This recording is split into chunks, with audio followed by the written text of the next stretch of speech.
Hey you guys, how are you doing? Welcome to Rustin's Boneyard. I hope you are all well. Today I'm going to talk to you about tallow. What is tallow? Well, it's just rendered fat from pieces of solid animal fat. It's discrete slightly from suet fat, which would be the fat that comes specifically from around the kidneys of the animal, but there's no reason that you can't make tallow from suet. It just has a slightly different fatty acid composition. It's slightly more stearic acid, and that gives it that waxy type of texture. Now, why do we want to make our own tallow? Why do we care so much about tallow? Well, the problem is that actually we tend to need quite a lot of it. If we're searing pieces of meat in a skillet, we don't want the skillet itself to sear the meat. We don't want the metal doing the searing. We want the fat to do the searing. And depending on the shape of the piece of meat and the size of the skillet, we might actually need quite a lot of tallow. So if we start buying it in jars, we are very quickly going to run out of money. So, and another thing in terms of cost saving is that this is a way that we can use bits of fat, fatty offcuts from bigger pieces of meat that otherwise I've taken a rib roasting joint, taken the fat cap off, made a stew out of the brisket flat, and then cut the ribeye into steaks, taken the back ribs off and trimmed those down for the stew, made a bone broth, and now I wind up with this fat cap piece, and I'm going to make some tallow out of it. Now, the first thing to note with making tallow, the finer you cut the pieces of fat, the more oils are going to render out more quickly. So really we want to dice this down quite finely with a sharp knife. Now, following that through to its natural conclusion, you would correctly assume that if you actually put the stuff in a food processor and blend it to a paste, you are going to get the most tallow out of it, and that is true. But there are two reasons why I suggest you do not do that. Reason number one, it's quite a good way, particularly with some of the tougher cuts of fat, to destroy your food processor. It can sort of all bind up around the spindle or whatever, that bit, the capstan that spins, and sometimes it can just burn the motor out. So you need to be a little bit careful. It's a horrendous cleanup trying to get the blade out and scrape all the bits of fat off and not wash too much of it down the sink and all this kind of stuff. But the main reason is that when we have cooked this down and all these little pieces of this rib cap are all crisp, they are called cracklings and they are absolutely delicious.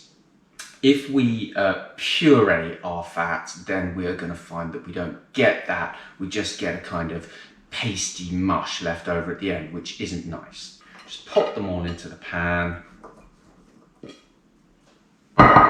Season it well with sea salt because it makes the cracklings delicious. And then we're just going to put that over on the hob.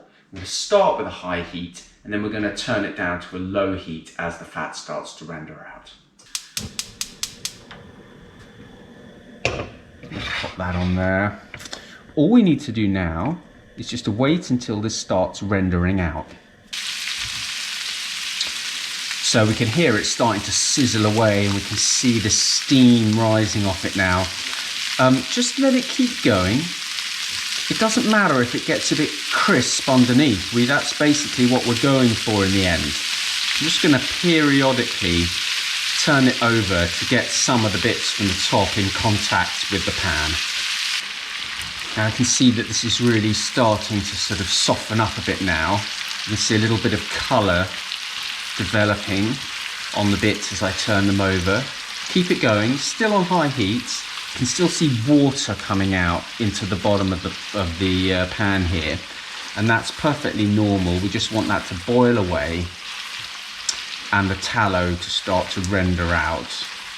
I've got no problem with having a bit of meat through this. Sometimes if I'm actually going to make a meal out of them, then I might deliberately leave some bits of meat on there just to make it a slightly higher protein content. But in fact, when these have boiled down to little crisps in the fat, they are basically, what is left is the sort of protein content of that structural fat. So they are quite high protein anyway. I'm not sure exactly what it would work out at. Now we can start to see that the tallow is really rendering out now. We can see this pool in the bottom here, and this is not water anymore. I'm going to keep it going on this higher heat just for a little bit longer before we turn it down. Now, we can see these are starting to get very crisp now. I'm going to turn this right down low, and we're just going to let it simmer away and render. The pool of tallow is now really deep, so all these bits are nicely submerged, and they're going to just continue to render. And it's going to get less and less fizzy, if you like, as the water continues to evaporate. What we're starting to see now is that this is getting a lot less excited, if you like. It's bubbling a lot less. The bubbles are much smaller. It's all starting to kind of calm down as basically the water is all evaporating away, and what we're left with is just increasing amounts of these fats coming out of the solid pieces of fat and meat. Okay, this is looking good now. It's really rendered a lot of this out. So let's take this back over here. Okay, here we go. Now I'm going to take this potato masher. I'm just going to crush these down, because it just any that are still kind of harbouring a lot of fat, and you can hear it sizzling suddenly as more liquid comes out of those pieces into the pan. You just give them a bit of a crush. This is actually quite a small batch, so it's very easy to do. Sometimes I have a big deep pot full of these. Like if I've done a lamb breakdown and I've got a whole massive stack of offcuts. So, all that remains is to strain this into a bowl. Just try and do this so you can see. There we go. Out it all comes. You can just wipe a non-stick pan out like that and put it straight back in the pan dungeon, because it's basically just been very lightly oiled.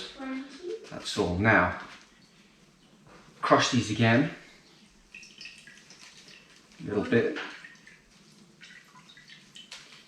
The more fat we crush out of them, the more tallow we get, but the less tasty the cracklings are, because they're actually nice when they're still a little bit saturated. You can see there's a lot of it still coming. 20.5. Lila's doing our maths for us. You can just pop the cracklings into a bowl. We can put in the fridge and eat them later, or we can eat them right now. They're really nice cold, they're really nice warm. And here we've got a lovely load of tallow, and what we'll do is we'll just let that cool down, and then we can transfer it to pots for storage. Okay, go forth, cook steak.